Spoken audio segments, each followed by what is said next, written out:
रायरंगपुर रे महान जननायक डॉक्टर श्यामा प्रसाद मुखर्जी जयंती रे बीजेपी तरफ गभीर श्रद्धांजलि।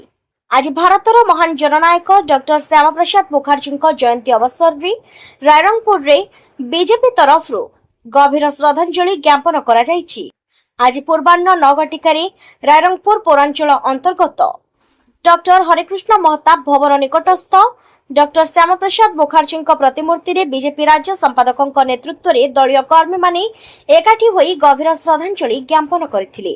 मुख्य अतिथि भाव में मयूरभंज सांसद लक्ष्मीचरण माझी, रायरंगपुर विधायक जलेन नायक, राज्य बीजेपी कार्यकारिणी संपादक संजीव महांती, जिला संपादक मनोज दास, विकास महंत, सरोज महंत, अभय महंत समेत बहु दलीय कर्मी और कार्यकर्ता उपस्थित रहिथिले। सांसद नवचरण माझी कहिथिले, भारतर सुयोग्य जोगजन्मा संतान हेउछन्ते डॉक्टर श्यामा प्रसाद मुखर्जी। काश्मीर भारतर अविच्छेद्य अंग।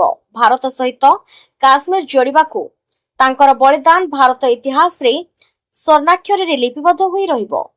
भारत प्रति तांकर त्याग, निष्ठा, बलिदान अनन्य।